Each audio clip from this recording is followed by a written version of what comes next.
ឥឡូវនេះពួកយើងកំពុងតែនៅតាមផ្លូវតែណាន់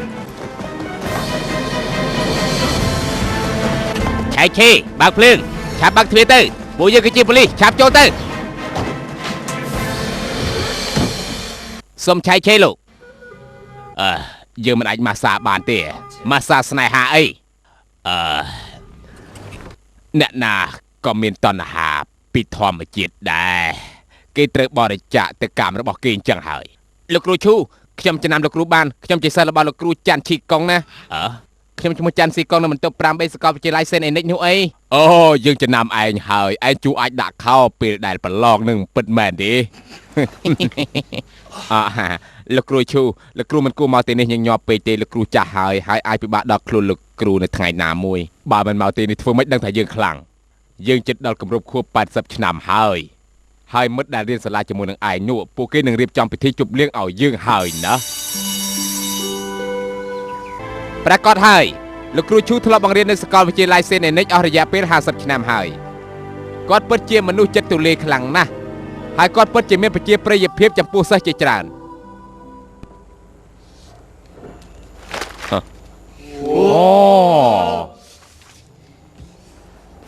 ទស្សនាវដ្តីអាភិហ៎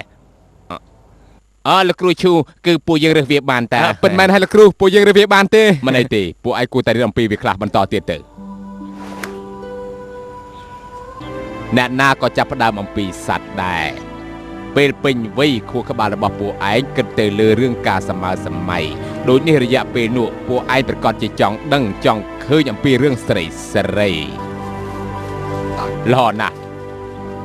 តើអ្នកណាដែលចំណងទៅលើមនុស្សស្រីលើកដៃឡើងទៅគឺធម្មតា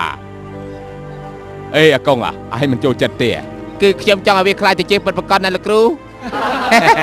អូល្អខ្លាំងណាស់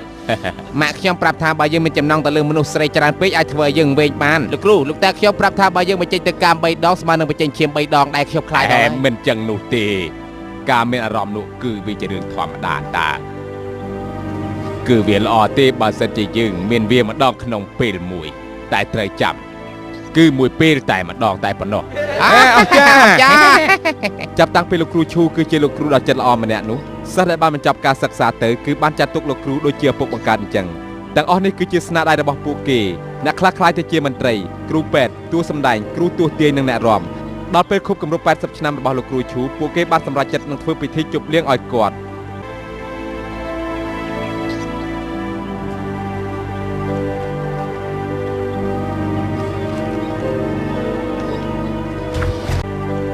ម្នាក់នេះឈ្មោះយ៉ងដែលបញ្ចប់ការសិក្សានៅឆ្នាំ1978គេធ្លាប់ជាក្មេងអត់ប្រយោជន៍ឥឡូវខ្លាចទៅជាក្មេងមានប្រយោជន៍ហើយគេជាអ្នកបង្កើតគណៈបកនយោបាយមួយឈ្មោះសង្គមដូរ៉េនគេចូលចិត្តគប់ជែកទៅលើអ្នកដែលប្រឆាំងតវ៉ាជាមួយគាត់ខ្លាំងណាស់លោកធ្វើអេរយាប័តឲ្យស្រួលបន្តិចទៅយកមួយទៀតទៅសន្តិសុខសន្តិសុខយកមួយដែរទៅអើយលោកឯងនេះពិតជាចង់បានមួយទៀតទេ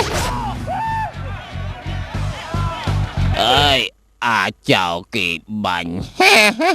នៅកន្លែងធ្វើការលោកប្រឹក្សាយ៉ងកាយខ្លាំងណាស់ប៉ុន្តែដល់ពេលនៅផ្ទះដូចជាកូនជាអញ្ចឹង ប្រពន្ធគាត់គឺជានាងហឺឡារីលូគឺជានីតិបណ្ឌិតមានបទពិសោធន៍ពេលណាឯងធំទៅហើយអូនសំឡាញ់អូនក៏អូបដល់ហើយពេលនេះអូនរវល់ខ្លាំងណាស់អូនរវល់ណាស់ប៉ុន្តែថ្ងៃនេះជាថ្ងៃសុក្រណាចាំទេថាយើងត្រូវធ្វើស្អីនៅថ្ងៃសុក្រនេះបំពេញសិនទៅចាំបាច់ដែរមែនទេគ្រាន់តែធ្វើឲ្យដូចកាលពីអាទិត្យមុនទៅបានហើយកដាស់នឹងបានពេលយូរដែរទេมันគ្រប់គ្រាន់សម្រាប់ពេលក្រោយនោះទេបងឈប់ធ្វើពើទៅស្ទាយអីក៏បានដែររបស់ចាស់គ្រាន់តែទៅដោះវាបន្ទន់ខ្លួនក៏បាន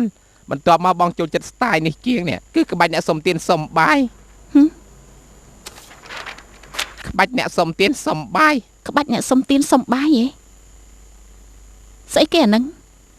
ប្រហែលជាបងអាចប្រើវិធីផ្សេងទៀតដែលពួកម៉ាក់បងបរៀនបងអាទិត្យមុនគេប្រាប់បងថាមានវិធីផ្សេងដែលហៅថាក្បាច់នៅចំកណ្ដាលលំហសាកវាទៅល្អណាស់គ្មានឱកាសទៀតទេមិនទទួល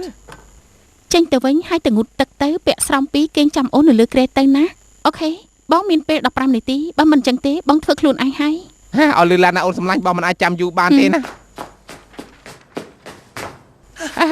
អូនសម្លាញ់ណាកុំធ្វើនៅចក្រានបាយហើយនៅបន្ទប់ទឹកឲ្យសោះណា